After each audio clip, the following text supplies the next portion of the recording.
అందరికీ నమస్తే అండి. Good morning. ఈనాడు, ఆంధ్రజ్యోతి, సాక్షి మూడు ప్రధాన వార్తాపత్రికల్లో వచ్చిన వార్తలు, వాటిలో వాస్తవాలు, వాటి వెనక ఉద్దేశాలు అన్నీ కూడా మనం ఈ వీడియోలో ఉన్నట్టు డిస్కస్ చేద్దాం. కొంచెం అంటే కొత్త స్టూడియో ఒక 4-5 రోజుల పాటు సౌండ్ విషయంలో కొంచెం తేడా ఉంటుంది. ఎందుకంటే కొత్త స్టూడియో కదా, ఇవన్నీ కొత్త వాల్స్ కాబట్టి రీసౌండ్ ఎక్కువ వస్తున్నాయి. సో రీసౌండ్ రాకుండా మేము ఈకో సిస్టమ్ ఒకటి ఇన్స్టాల్ చేస్తున్నాము. టైం పడుతుంది. మాకేంటంటే ఇక్కడ సమస్య, రూమ్ బయట చేస్తే వాతావరణం చాలా బాగుంటుంది. చుట్టూ కొబ్బరి చెట్లు, మంచి పొలాలు, చెట్లు, చేమలు అంతా బాగున్నాయి. కానీ పక్కనే గుడి ఉంది. గుడిలో పాటలు వేస్తారు పొద్దున్న సాయంత్రం. ఆ పాటలు దీనిలో రికార్డ్ అయితే కాపీ రైట్స్ వచ్చేస్తాయి. ఛానల్ కష్టం, నడవడం కష్టం, కాపీ రైట్స్ వచ్చాయంటే. సో రూమ్ లోపల చేస్తేనేమో రీసౌండ్ వస్తుంది. సో ఈ రీసౌండ్ తగ్గించడానికి కొన్ని టెక్నికల్ ఆ సిస్టమ్ ఒకటి ఇన్స్టాల్ చేయాలి. అది కూడా చేస్తాము. కొత్త స్టూడియో కదా, నెమ్మదిగా వర్క్స్ అవి జరుగుతున్నాయి. కొంచెం అన్నీ కూడా బడ్జెట్తో కూడుకున్నాయి కాబట్టి నెమ్మదిగా చేస్తున్నాం.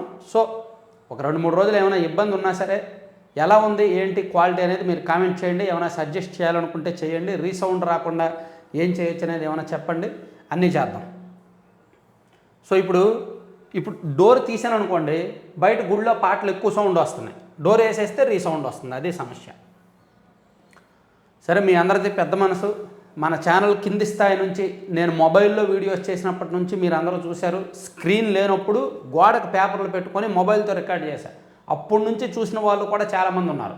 అప్పటి నుంచి చూసిన వాళ్ళు ఎవరైనా ఉంటే కామెంట్ చేయండి. నేను గోడకి పేపర్లు పెట్టుకొని ఎమోజీ ఫేస్తో మొబైల్తో చేసేవాడిని. సో ఇప్పుడు ఇలా చేస్తున్నాం. అంతా మీ చలవే.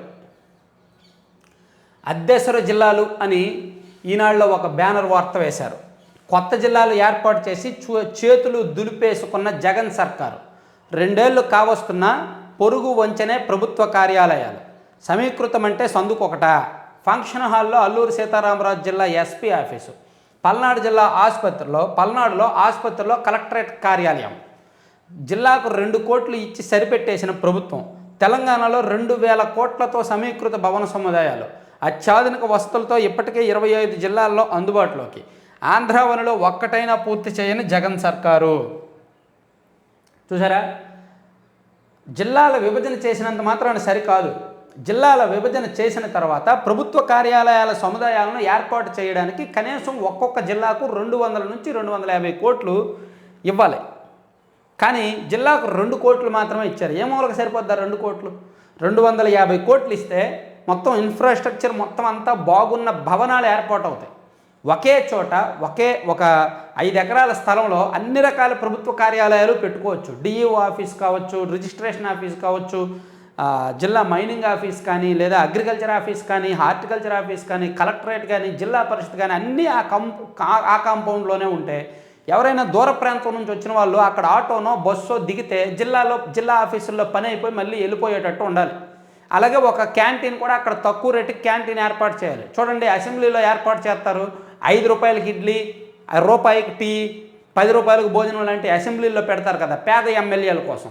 అసెంబ్లీల్లో కాదు పెట్టాల్సింది అటువంటి క్యాంటీన్లు. జిల్లా ఆఫీసుల్లో పెట్టాలి అటువంటి క్యాంటీన్లు. ఒక్క జిల్లా ఆఫీసులో కూడా క్యాంటీన్ ఉండదు. బయట ఎక్కడో హోటల్ ఉంటుంది, భారీగా రేట్లు ఎక్కువ ఉంటాయి. నిజంగా పబ్లిక్ సర్వీస్ అంటే ఏంటి తెలుసా? ఇది మొత్తం అన్ని చోట్ల ఏర్పాటు చేసి అక్కడికి అవసరమైతే ఒక ఉచిత బస్సు ఏర్పాటు చేసి, ఎందుకంటే జిల్లాలో ప్రభుత్వ కార్యాలయాలకు ఎక్కువగా పేదలే వస్తారు. దూర ప్రాంతం నుంచి పేదలు వస్తారు. వాళ్ళకి తాగడానికి నీళ్ళు ఉండక, తినడానికి భోజనం ఉండక, బయటకు వెళ్తే డబ్బులు వాసిపోయి ఆకలితో మళ్ళీ రిటర్న్ వెళ్తారు ఎంతోమంది. ఎన్నో జిల్లాల్లో ఇటువంటి పరిస్థితి ఉంది. సో నిజంగా పబ్లిక్ సర్వీస్ అంటే ప్రభుత్వాలు అలా ఆలోచించాలి. కానీ ఎవరు అలా ఆలోచించట్లా. చూడండి, జిల్లాలు విభజించారు. 2 కోట్లు ఇచ్చారండి జిల్లాకి. ఏం సరిపోద్ది 2 కోట్లు? పాడేరులో ఎస్పీ ఆఫీస్ ఫిర్యాదు చేయాలా? అయితే ఫలానా ఫంక్షన్ హాల్కు వెళ్ళండి. తిరుపతిలో కలెక్టర్కి వినతిపత్రం ఇవ్వాలా? అయితే తిరుచానూరులో ఉండే తితిదే వసతి గృహానికి వెళ్ళండి. పల్నాడులో ఎస్పీని కలవాలా? పౌష్టికాహార కేంద్రానికి వెళ్ళండి. అన్నమయ్య జిల్లాలో కలెక్టరేట్ కోసం గురుకుల పాఠశాలకు, ఎస్పీ ఆఫీస్ కోసం పాలిటెక్నిక్ కాలేజీకి అనుకుంటున్నారా? ఏమిటి సంబంధం లేని పేర్లు? ఆఫీసులు అని తికమక పడుతున్నారా? సర్కారులో జరుగుతోంది ఈ తికమకే. సో జిల్లాలు అయితే విభజించేశారు కానీ కార్యాలయాలు ఏర్పాటు చేయలేదని అద్దెసరు జిల్లాలు అని ఎక్కడికెక్కడ ఎలా ఉంది ఏ జిల్లాల్లో చూడండి. తెలంగాణలో ఏమో సమీకృత భవనాలు ఏర్పాటు చేశారు. 2,000 కోట్లతో సమీకృత భవనాలు చకచకా ఏర్పాటు చేశారు. మొత్తం అన్ని జిల్లాలకు కలిపి 2,000 కోట్లు శాంక్షన్ చేసి చూడండి. తెలంగాణలోని సూర్యాపేటలో సుందరంగా నిర్మించిన జిల్లా సమీకృత భవన సముదాయం ఇలా ఉండాలి. కానీ మన రాష్ట్రంలో జిల్లాలు విభజించేశారు. ఎక్కడ ఏ బిల్డింగ్ దొరికితే ఆ బిల్డింగ్ని అద్దెకు తీసుకున్నారు. ఆ అద్దె కూడా సరిగ్గా ఇవ్వట్లేదంట. ఆఫీసులు పెట్టేశారు. ఎస్పీ ఆఫీస్ అంటే మాటల, కలెక్టరేట్ అంటే మాటల. ఎంత పెద్ద భవనాలు, ఎంత మంచి భవనాలు ఉండాలి, ఎంతమంది వస్తారు ప్రతిరోజు కూడా. కానీ అదే ప్రభుత్వంలో పరిపాలనలో లోపాలంటే ఇవే, పరిపాలనలో లోపాలంటే ఇంతే. కేవలం జిల్లాలు విభజించి వదిలేశారు. మీ పని మీరు పనండి, మీ సావు మీరు సావండి అని. అక్కడ చూసారా పరిస్థితి ఎలా ఉందో. సో దాన్ని ఈనాడులో ఈరోజు బాగా హైలైట్ చేశారు. అలాగే మరో వార్త చూసుకుంటే జగన్మోహన్ రెడ్డి గారు నిన్న తిరుపతిలో ఇండియా టుడే ఎడ్యుకేషన్ సమ్మిట్ జరిగింది అనే కంటే ప్రభుత్వమే ఏర్పాటు చేయించింది భజన కోసం. అంటే స్కూల్లో, గవర్నమెంట్ స్కూల్స్లో ఏ విధంగా వసతులు మెరుగయ్యాయి, గవర్నమెంట్ స్కూల్స్లో ఎటువంటి విద్యా విధానాన్ని అమలు చేస్తున్నాము అనేది జాతీయ స్థాయిలో డబ్బా కొట్టడానికి ఇండియా టుడే అనే నేషనల్ మీడియా సంస్థతో 4.5 కోట్ల ఒప్పందంతో ఒక మీటింగ్ నిర్వహించారు. సో దాంతో ఇదంతా జరిగిందనమాట. కేంద్రంలో భాజపాకు సో ఇప్పటికిప్పుడు దిగిపోవాల్సి వచ్చినా నాకేమీ విచారం లేదు. కేంద్రంలో భాజపాకు అంశాల వారీగా మద్దతు ఇస్తున్నాము. రాష్ట్రాన్ని, మా కుటుంబాన్ని కాంగ్రెస్ చీల్చింది. గతంలో మా బాబాయిని పోటీకి పెట్టింది. ఇప్పుడు నా చెల్లిని రాష్ట్ర అధ్యక్షురాలిని చేసింది. ఇండియా టుడే ఎడ్యుకేషన్ సమ్మిట్లో ముఖ్యమంత్రి జగన్ ఎన్నికలయ్యాక కేంద్రంలో అధికారంలోకి వచ్చే పార్టీకి మద్దతుపై సమాధానం దాటవేత. అది పరిస్థితి. ఆయన ఇప్పటికిప్పుడు నేను దిగిపోవాలన్నా నాకేం ఇబ్బంది లేదు, నేను దిగిపోతాను, సంతోషంగా దిగిపోతాను, నేను ఎన్నో చేశాను, సో నాకేం ఇబ్బంది లేదు, హ్యాపీగా దిగిపోతానని చెప్తూ కేంద్రంలో భాజపాకు అంశాల వారీగా మద్దతు ఇస్తున్నాము. అలాగే రాష్ట్రాన్ని, మా కుటుంబాన్ని కాంగ్రెస్ పార్టీ చీల్చేసింది. గతంలో మా బాబాయిని పోటీకి పెట్టింది. ఇప్పుడు నా చెల్లిని రాష్ట్ర అధ్యక్షురాలిని చేసింది. ఆ బాబాయిని పోటీకి పెట్టారు కాబట్టి ఆ బాబాయ్, ఇప్పుడు చెల్లిని రాష్ట్ర అధ్యక్షురాలు చేశారు కాబట్టి చెల్లి. సో ఇండియా టుడే ఎడ్యుకేషన్ సమ్మిట్లో ముఖ్యమంత్రి వైఎస్ జగన్, మొత్తానికి జగన్మోహన్ రెడ్డి గారు ఎందుకో తొలిసారిగా వైరాగ్యం మాట్లాడారు. ఎప్పుడూ కూడా 175కి 175 అని, అచ్చేస్తాం ఇచ్చేస్తాం మళ్ళీ అధికారంలోకి వచ్చేస్తామని చెప్పిన జగన్ గారు వైరాగ్యంగా నిన్న చూడండి ఆంధ్రజ్యోతిలో కూడా అదే హైలైట్ చేశారు. హ్యాపీగా దిగిపోతా, ఎన్నికల ముందు జగన్ స్వరంలో నిరాశ, 56 నెలలుగా అధికారంలో ఉన్నాను, నేను బెటర్గానే చేశానని అనుకుంటున్నా, ఎలాంటి విచారం లేదు, ఇప్పటికిప్పుడైనా సంతోషంగా దిగిపోతా అని జగన్మోహన్ రెడ్డి గారు నిర్వేదంగా, వైరాగ్యంగా నిన్న ఇండియా టుడే ఎడ్యుకేషన్ సమ్మిట్లో చెప్పారు. మేబీ అది సింపతి కోసం అనుకుంటున్నా, నేనంతా చేశాను, నేనంతా బాగు చేశాను, అయినా ఓట్లు వేయకపోతే మీ ఇష్టాన్ని సింపతి కోసమేమో. ప్రభుత్వ ధనంతో ఇండియా టుడే సదస్సు, తిరుపతిలో 2 రోజుల ఎడ్యుకేషన్ సమ్మిట్, ఛానల్కు 3.5 కోట్ల జనం సొమ్ము సమర్పణ, విద్యా సదస్సులో రాజకీయ ప్రశ్నలు జవాబులు, ఇన్నేళ్లలో తొలిసారిగా కాంగ్రెస్పై జగన్ విమర్శలు, రాష్ట్రాన్ని తన కుటుంబాన్ని విభజించారని ఆక్రోశము, రాష్ట్ర ప్రయోజనాలకే కేంద్రంతో స్నేహమని వెల్లడి, అమల్లోకి రాని ఐబీ ఆన్లైన్ కోర్సులకు గొప్పలు, బైజూస్ కంటెంట్ ట్యాబ్లపై కలర్ఫుల్ స్పీచ్. ఇలా జగన్మోహన్ రెడ్డి గారు 175 అది ఇది చెప్పుకుంటూ ప్రస్తుతానికి సంతోషంగా దిగిపోమన్నా దిగిపోతాను అనే స్థితికి వచ్చారనమాట. సో 3.5 కోట్లు ఆ ఛానల్కి ఇచ్చి రాజకీయ ప్రశ్నలతో ఆ సమ్మిట్ జరిగింది అనేది ఆంధ్రజ్యోతిలో రాశారనమాట. సో దీని మీద సాక్షిలో అయితే హైలైట్ చేసి ఉంటారు. అంతరాలపై విద్యాయుద్ధం, రాష్ట్రంలో పేదరికానికి నాణ్యమైన విద్య సరైన మందు, ఇండియా టుడే సదస్సులో ముఖ్యమంత్రి వైఎస్ జగన్మోహన్ రెడ్డి. నాణ్యమైన విద్య అనేది ప్రతి ఒక్కరి హక్కు కావాలి. సంపన్నుల పిల్లలకు అందే చదువులు పేద పిల్లలకు అందాలన్నదే మా లక్ష్యం. ప్రభుత్వ స్కూళ్లలో ఇంగ్లీష్ మీడియంపై కొందరు పెద్దలు విమర్శిస్తున్నారు.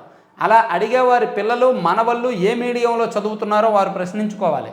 పిల్లలకు నాణ్యమైన ఇంగ్లీష్ విద్య కోసం సమగ్ర విధానం, స్కూళ్లలో నాడు నేడు కింద మౌలిక సదుపాయాలు, టీచర్లకు శిక్షణ, బోధనా సామర్థ్యం పెంపు, ప్రతి ఏటా 8వ తరగతి విద్యార్థులకు ట్యాబ్లు, 2025-26 నుంచి 1వ తరగతి నుంచి ఐబీ సిలబస్, 1వ తరగతి నుంచి ఐబీ సిలబస్ అంటండి. ఏటా ఒక తరగతి చొప్పున 2035 నాటికి 10వ తరగతి వరకు అమలు. విద్యలో నాణ్యత ఉన్నప్పుడే ప్రపంచ స్థాయిలో పోటీ ఎదుర్కోగలరు. వీటన్నింటికీ 14,000 కోట్ల ఖర్చు. సో సీఎం జగన్మోహన్ రెడ్డి గారు India today summit, Indian today senior journalist Rajdeep Sardesai గారు జగన్మోహన్ రెడ్డి గారితో ఒక డిబేట్ లాంటిది నిర్వహించి కొన్ని రాజకీయ ప్రశ్నలు కూడా వేసి దాని నుంచి సమాధానం రాబెట్టారు. ఇదంతా కూడా పొలిటికల్ ఫ్లేవర్ ఎక్కువగా, అంటే ఏం లేదు, ప్రభుత్వ భజన ప్లస్ పొలిటికల్ ఫ్లేవర్, దానికి 3.5 కోట్లు ఖర్చు పెట్టారనమాట. సో ఇది సాక్షిలో దీన్ని బ్యానర్ వార్తగా వేశారు. ఇక వేరే వార్తలకు వెళ్తే, విశాఖ ఉక్కును సర్వనాశనం చేస్తున్న జగన్ భాజపాతో కలిసి స్టీల్ ప్లాంట్కు కాళ్ళు చేతులు విరిచేశారు. వైకాపా ప్రభుత్వం పెద్ద దొంగ, 70,000 కోట్ల విలువైన పోర్టును 600 కోట్లకు అదానికి కట్టబెట్టారు. పిసిసి అధ్యక్షురాలు వైఎస్ షర్మిల ధ్వజం. చూసారా, షర్మిల గారు కొన్ని బోల్డ్ సీక్రెట్స్ చెప్పేస్తున్నారు. ఈ ప్రభుత్వం ఎలా చేస్తుంది, ఏం చేస్తుంది, పరిస్థితి ఎలా ఉంది అనేది కొన్ని అంశాలు చెప్పేశారనమాట. సో 70,000 కోట్ల విలువైన పోర్టును 600 కోట్లకు అమ్మేశారంట అదానికి. సో షర్మిల గారు చాలు వైసీపీ ప్రభుత్వ వ్యవహారాలు, దోపిడీ, ఈ వ్యవహారము, ఈ సీక్రెట్లు, ఈ లోపాలు అన్నీ చెప్పేయడానికి షర్మిల గారు చాలు. ఆమె దగ్గర మంచి సబ్జెక్ట్ ఉంటుంది.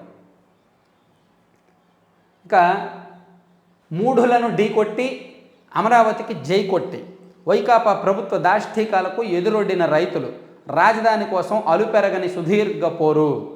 అన్నదాతల మహోద్యమానికి నేటితో 1500 రోజులు, వారాలు, నెలలు, సంవత్సరాలు గడుస్తూనే ఉన్నాయి. అన్నదాతల సంకల్ప బలం మరింతగా పెరుగుతూనే ఉంది. వారి గుండెల్లో ధైర్యం అణువంతైనా సన్నగిల్లలేదు. వైకాపా ప్రభుత్వ తెలివిలేని నిర్ణయానికి వ్యతిరేకంగా వారు ఎత్తిన జెండా రెపరెపలాడుతూ ఎగురుతూనే ఉంది. అమరావతి పరిరక్షణకు గళమెత్తిన ఉద్యమ నినాదం దిక్కులు పెక్కటిల్లేలా మోగుతూనే ఉంది. 3 రాజధానులకు వ్యతిరేకంగా అమరావతి పరిరక్షణే ఊపిరిగా రైతులు, మహిళలు సాగిస్తున్న పోరాటం గురువారానికి 1500 రోజులకు చేరుతోంది. సో ఈ రోజుతో అమరావతి ఉద్యమం 1500 రోజులు పూర్తి చేసుకోబోతోందన్నమాట.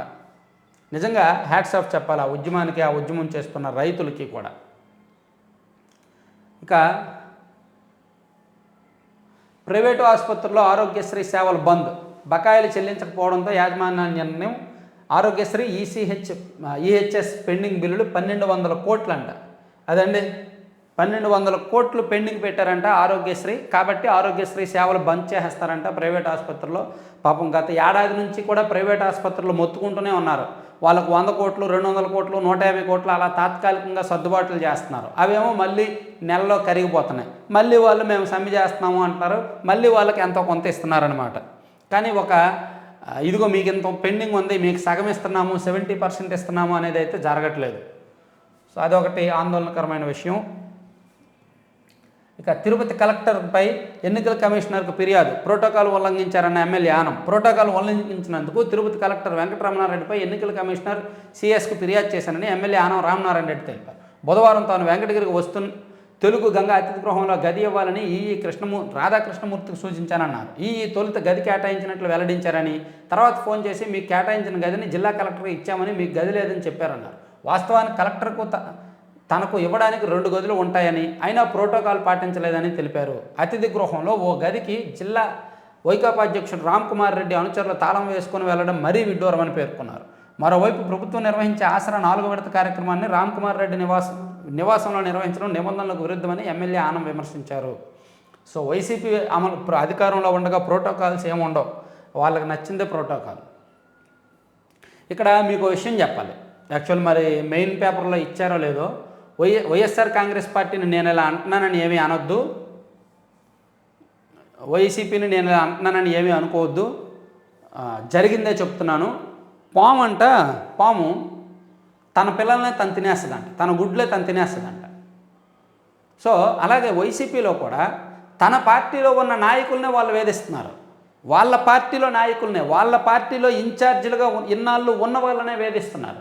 అద్దంకి ఇన్ఛార్జి బాచిన కృష్ణ చైతన్య గారిని అడగండి కావాలంటే. ఆయన అద్దంకి వైసీపీ ఇన్ఛార్జిగా గత 4 ఏళ్ళు పనిచేశారు. సో మ్యాక్సిమం తనకు సాధ్యమైనంతగా వర్క్ చేశారు. పంచాయతీల్లోనూ అద్దంకి టౌన్లోనూ వైసీపీ జెండా ఎగరేయడంలో సక్సెస్ అయ్యారు. ఎంతో కొంత పార్టీ గ్రోత్కి ఉపయోగపడ్డారు. సో పార్టీ కోసం ఎక్కువ శ్రమ పడ్డారు, ఎక్కువగా అందుబాటులో ఉన్నారు. పార్టీ నిర్వహించిన కార్యక్రమాలు కూడా, ప్రభుత్వపరమైన కార్యక్రమాలు కూడా అందరికంటే ఎక్కువగా పోటీ పడి చేశారు. అయినా ఆయనకి ఏం చేశారు, చివరికి అక్కడ కొత్త ఇన్ఛార్జ్ వచ్చారు 4 రోజుల కిందట. ఇప్పుడు ఆ కొత్త ఇన్ఛార్జ్ గారి దారిలోకి పాత ఇన్ఛార్జిగా కృష్ణ చైతన్య గారు వెళ్ళట్లేదని, ఈయన వ్యతిరేకిస్తున్నారని, ఈయన గ్రానైట్ క్వారీల మీద రైడ్స్ జరుగుతున్నాయి నిన్నటి నుంచి కూడా. అంటే అధికారంలో ఉన్న వాళ్ళు గ్రానైట్ క్వారీలు ఇన్నాళ్ళు అధికారంలో ఉన్నారు కాబట్టి వాళ్ళకి పవర్ ఉంది కాబట్టి క్వారీలు నడిచాయి. క్వారీల్లో ఏ తప్పులు కనిపించలా. వన్స్ అక్కడ ఇన్ఛార్జ్ మారిన తర్వాత ఈ క్వారీల్లో అవినీతి కనిపించిందనమాట. సో చూసారా ఆ నీతి ఎలా ఉందో. ఆ నీతికి ఏం పేరు పెడదాం మనం? ఆ పార్టీ నీతికి ఏం పేరు పెడదాం? ఆ పార్టీ వ్యవహారానికి ఏం పేరు పెడదాం? సొంత పార్టీ నాయకుడు ఇన్ఛార్జ్గా నిన్న మొన్నటి వరకు ఇన్ఛార్జ్గా ఉన్నారు. ఇన్ఛార్జ్గా ఉన్నప్పుడు ఆయన గ్రానైట్ క్వారీల్లో తప్పు జరగలేదు. ఇన్ఛార్జ్ దిగిపోయిన తర్వాత కొత్త ఇన్ఛార్జ్ వచ్చిన తర్వాత ఆయన గ్రానైట్ క్వారీల్లో తప్పులు దొరికాయా? ఉండొచ్చు, తప్పులు ఉంటాయి. ప్రతి గ్రానైట్ క్వారీల్లో బొక్కలు ఉంటాయి, తప్పులు ఉంటాయి. అధికారంలో ఉన్న వాళ్ళకేమో అందలం ఎక్కించడం, అధికారంలో లేని వాళ్ళని వేధించడం అలవాటే రాజకీయ పార్టీలకు. కానీ ఇక్కడ సొంత పార్టీలో ఉన్న నాయకుడి మీదే ఇలా కక్ష సాధింపునకు దిగడం అనేదే ఒకసారి ఆ నీతి ఏంటో ఆలోచించాలన్నమాట. మరి పాము తన పిల్లలను తను చంపుకున్నట్టు కాదా ఇది? అదే జరుగుతుంది ఇప్పుడు అద్దంకిలో. నేను డీటెయిల్డ్గా ఏపీ 175లో ఒక వీడియో చేస్తా. సో సొంత వారికే గట్టి మేలు, బిల్లుల చెల్లింపులను పారదర్శకత చెల్లిచేటి, రాష్ట్రం అంతా వేసిన రోడ్ల పనులు 1260 కోట్ల బకాయిలు, పులివెందుల డోన్ గుత్తేదారులకు 300 కోట్ల చెల్లింపులు, దాంతో మిగిలిన చోట్ల పనులకు ముందుకు రాని కాంట్రాక్టర్లు, రాష్ట్ర వ్యాప్తంగా అత్యంత ఘోరంగా రహదారులు, బిల్లులు ఇవ్వట్లేదు అందుకే రోడ్లు రేట్ల దాదాపుగా 2020 కోట్ల విలువైన R&B వర్క్స్ టెండర్లు వేయడానికి ఎవరు రావట్లేదు. చాలా దారుణంగా ఉంది పరిస్థితి. రోడ్లు అందుకే ఇలా ఉన్నాయి చూడండి. చిత్తూరు నుంచి యాదమరి మీదుగా తమిళనాడులోని గుడియత్తం వెళ్ళే R&B రోడ్డు ఇది. యాదమరి పోలీస్ స్టేషన్ నుంచి తమిళనాడు సరిహద్దు వరకు దెబ్బతిన్నది. ఏలూరు నుంచి పెదపాడు వెళ్ళే వైపు రోడ్డు దుస్థితి. నెల్లూరు పొదలకూరు సైదాపురం ప్రధాన రహదారి. ఎన్టీఆర్ జిల్లాలో ఏ కోడూరు విశానపేట వెళ్ళే రోడ్లో కుమ్మరకొంట వద్ద 2 ఏళ్ల కిందట వంతెన కూలిపోయినా పునర్నిర్మించలేదంట. సో ఇవి రోడ్ల పరిస్థితి ఎలా ఉందో చూడొచ్చు. అలాగే 158 నియోజకవర్గాల్లో పెరుగుదల, వాటర్ల పెరుగుదల, 17 నియోజకవర్గాల్లో తగ్గుదల. భీమిలి, పాణ్యం, పెందుర్తి, తిరుపతిలో అధికంగా పెరుగుదల. విశాఖ పశ్చిమ, కావలి, కాకినాడ నగరం, విజయవాడ తూర్పు, ఏలూరులో అధికంగా తగ్గుదల. 2019తో పోలిస్తే 2024లో నియోజకవర్గాల వారీగా వాటర్ల విశ్లేషణ. సో అది సెపరేట్గా ఒకసారి చేద్దాము. పర్యాటక శాఖలో భారీ కుంభకోణం అంట జనసేన నాయకుడు పీతల మూర్తి యాదవ్ ఆరోపించారు. 50 మంది వైకాపా ఎమ్మెల్యేలు సంప్రదించారు. రాజ్యసభ ఎన్నికల్లో మాకు ఓటేస్తామంటున్నారు. గోరంట్ల బుచ్చే చౌదరి వెల్లడి. వైసీపీలో ఉన్న ఎమ్మెల్యేల్లో 50 మంది టీడీపీని సంప్రదించారంట. రాజ్యసభ ఎన్నికల్లో వాళ్ళకు ఓటు వేస్తామని చెప్పారంట. అదొకటి సెన్సేషనల్ అంశాన్ని రాశారు ఈనాడులో. తర్వాత శుద్ధులు చెప్పారు, శుద్ధి మరిచారు. నదుల్లో కలుస్తున్న లక్షల లీటర్ల మురుగు. సో మురుగునీటిని తర్వాత కోడికత్తు కేసుల్లో ఇప్పటికీ తేలాలా లేదు, బెయిల్ ఇవ్వండి. 5 ఏళ్లకు పైగా నిందితుడు జైల్లో మగ్గుతున్నారు. పిటిషనర్ తరపున హైకోర్టులో వాదనలు. సివిల్ ఏవియేషన్ నిబంధనలను పరిగణనలోకి తీసుకోండి. జగన్ వేసిన పిటిషన్లో స్టే ఎత్తివేతకు చర్యలు తీసుకున్నాం. ఎన్ఐఏ తరపున అదనపు సొలిసిటర్ జనరల్ వాదనలు. తీర్పును రిజర్వ్ చేసిన ధర్మాసనం. అదొకటి. తర్వాత కోర్టుకు వస్తే బండారం బయటపడుతుంది. శిక్ష పడకుండానే నిందితుడు ఏళ్లుగా జైల్లో ఉండడం దారుణం. రాష్ట్రంలో దళితులపై దాడులు ఏమాత్రం ఆగలేదు. కోడికత్తి సీనుకు పలు పార్టీలు, ప్రజా సంఘాల మద్దతు అనేది కూడా ఇచ్చారు. సో ఇవన్నీ ఈనాడులో అంశాలు. సాక్షిలో చూసుకుంటే ఆల్రెడీ వార్త మనం చెప్పుకున్నాము. సైకిల్కి చెయ్యిస్తారట. కేంద్ర మాజీ మంత్రి కోట్ల జయసూర్యప్రకాష్ రెడ్డి కుటుంబం టీడీపీకి షాక్ ఇవ్వనున్నట్టు సమాచారం. కుటుంబానికి ఒకే టికెట్ అనడంతో, అందులోనూ ఆశించిన సీటు కూడా వేరే చోట ఇవ్వాలని సూచించడంతో టీడీపీకి కినుకు వంచిన కోట్ల కుటుంబం ఆ పార్టీకి రాజీనామా చేసి కాంగ్రెస్ పార్టీతో రాజకీయ ప్రయాణం చేయనున్నట్లు సమాచారం. ఓకే, మంచిదే.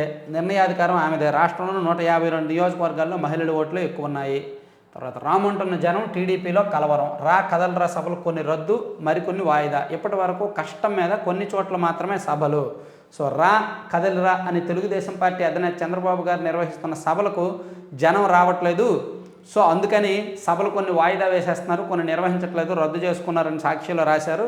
యాక్చువల్లీ జనం రాక విషయంలో అయితే కొదవేమీ లేదు, జనం బాగానే వస్తున్నారు. కానీ వాయిదా పడ్డానికి కొన్ని వేరే కారణాలు ఉన్నాయి. ముందస్తుగా అనుకున్న షెడ్యూల్ కారణంగా వేరే కొన్ని షెడ్యూల్స్ ఉన్న కారణంగా వాయిదాలు వేస్తున్నారు. అంతే తప్ప జనం లేక ఈ రోజుల్లో ఏవి అలా రద్దవు. తర్వాత పొత్తు కడుపులో కత్తులు. బాబుకు 68 సీట్ల జాబితాతో పవన్ ప్రతిపాదన. పార్టీ నేతలు కొన్ని కుల సంఘాల ఒత్తిడితో పలు డిమాండ్లు. 45కు తక్కువ కాకుండా కేటాయించాలని వినతి. టీడీపీ బలంగా ఉన్న సీట్లు జనసేనకు ఇచ్చారని అభిప్రాయం కలిగించాలని సూచన. అందుకే గత ఎన్నికల్లో గెలిచిన 23లో 2 అయినా ఇవ్వాలని అభ్యర్థన. జనసేన జాబితా బయటకు పొక్కడంతో క్షేత్రస్థాయిలో పెరిగిన విభేదాలు. కత్తులు నూరుతున్న ఇరు పార్టీల నాయకులు. సీట్ల పంపకాలపై 2 పార్టీల్లోనూ ప్రతిష్టంభన. గత ఎన్నికల్లో గెలిచిన 23లో 2 కానీ ఒకటైతే ఇస్తారు. విశాఖ వెస్ట్, విశాఖపట్నంలో 4 ఉన్నాయి చూడండి, ఈస్ట్ వెస్ట్ నార్త్ సౌత్, ఈ 4లో ఏదో ఒకటి జనసేనకి ఇస్తారు. కాబట్టి గత ఎన్నికల్లో గెలిచిన సీట్లు కూడా ఇచ్చారనే పేరు ఉంటుంది. అలాగే పేదలకు ఇళ్ల స్థలాల్లో సరికొత్త చరిత్ర. ఏం చరిత్ర? 30 లక్షల మందికి జగన్ ఇళ్ల పట్టాలకు ఇచ్చారు, రిజిస్ట్రేషన్ చేశారు, 30 లక్షలు ఇల్లు కట్టిస్తామన్నారు. ఎన్ని కట్టించారు? 7 లక్షలైనా పూర్తయ్యాయా? కనీసం 6 లక్షలు ఇల్లు అయినా పూర్తయ్యాయా? సాక్షిలో అదే అభివృద్ధి కావాలంటే సాక్షి పేపర్ చూడండి అంటారు, పేపర్లో తప్ప బయట ఉండదు. అలాగే ఇల్లు నిర్మాణం కూడా పేపర్లో తప్ప బయట అవ్వదన్నమాట. అలాగే బైరైటిల్స్లో వసూలు రాజా మంగంపేట దోపిడీలో ప్రధాన పాత్రధారి. ప్లాన్ ఆయనది, అమలు బంగారు కొండది. దందాలో మరో 6 అధికారులు.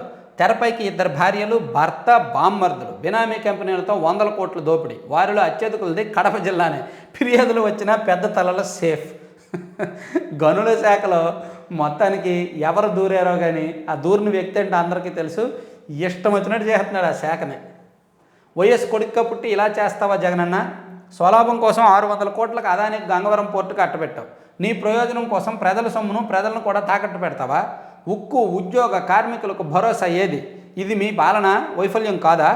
బీజేపీతో కంటికి కనిపించని పొత్తు, ఒక్క రాజధానిని లేకుండా చేశావు. సీఎంపై నిప్పులు చెరిగిన పీసీసీ చీఫ్ షర్మిల. గట్టిగానే ఉంది. అలాగే విప్ అయితే నాకేంటి? వెంకటరెడ్డి ఆఫీసులో ఎవరైనా దిగదుడిపే. సామినేని ఉదయ్ భానుకు తీవ్ర అవమానం. ఎండీ కార్యాలయంలో పరాభవం. కూర్చోబెట్టకుండానే మాట్లాడిన డిప్యూటీ మేనేజర్. నా స్థాయి తెలియకుండానే వచ్చారా అంటూ గద్దింపు. ఏం చేయాలో తెలియక విప్ మౌనం. హక్కులకు భంగం కలిగిందని స్పీకర్కు ఫిర్యాదు. అయినా చర్యలు తీసుకొని గనుల శాఖ. మైహూనా అంటూ డిప్యూటీ మేనేజర్కు ఉన్నతాధికారి అది పరిస్థితి. క్వారీలు ఏంటిది? ఈ గనుల శాఖ ఇష్టం వచ్చినట్టు ఎవరికి నచ్చినట్టు వాళ్ళు చేస్తున్నారు. గనుల శాఖ చాలా దారుణంగా ఉంది గనుల శాఖలో పరిస్థితి. సో తర్వాత చూసుకుంటే ఆ భవన నిర్మాణం నిలిపేయండి. విశాఖ శారదాపీఠం టీటీడీకి హైకోర్టు ఆదేశం. తిరుమలలో పీఠం చేపట్టిన నిర్మాణాలపై అభ్యంతరం. అతిక్రమణలు తేల్చేందుకు అడ్వకేట్ కమిషనర్ నియామకం. ఇప్పుడు పాటలాగే డోర్ తీసా, సో మీకు రీసౌండ్ ఆగుద్ది. మధ్యలో మళ్ళీ పాటలు పెడతారు, మళ్ళీ డోర్ వేస్తున్నా, అప్పుడు మీకు రీసౌండ్ వస్తుంది. ఎన్ని కష్టాలు వచ్చాయో తెలుసా? ఇప్పుడు నాకు ఎంత టెన్షన్గా వీడియో చేస్తున్నానో. ఎందుకంటే పాటలు వస్తున్నాయి, పాటలు వస్తే మనం అప్లోడ్ చేసేస్తే యూట్యూబ్లో ఉన్న బోర్డ్స్ ఊరుకోవు, కాపీరైట్స్ చేసేస్తాయి. ఒకసారి కాపీరైట్ స్ట్రైక్ వచ్చిందంటే దాన్ని తీసుకోలేక సావాలి. ఎన్ని కష్టాలు వచ్చాయో. ఇప్పుడు ఈ 2-3 రోజులు ఇదే టెన్షన్ ఉంటుంది నాకు వీడియోస్ చేస్తున్నప్పుడు. ఛానల్ రిస్క్లో పడిపోద్ది అనమాట కాపీరైట్స్ వచ్చాయంటే. సో అవి రాకుండా మ్యాక్సిమం చాలా జాగ్రత్తలు పడుతున్నా. వీడియో విషయంలో పెద్దగా ఇబ్బంది ఉండదు, కానీ ఆడియో విషయంలోనే ఇబ్బంది ఉంటుంది కాపీరైట్స్. సో ఇది నేను కొన్ని సొల్యూషన్స్ చూసుకొని ఎక్కడ ఇబ్బంది లేకుండా మ్యాక్సిమం అన్నీ కంప్లీట్ చేసేలాగానే చూస్తాను. Thank you. మీ విలువైన సలహాలు సూచనలు ఇవ్వడం మాత్రం మర్చిపోవద్దు. Thank you.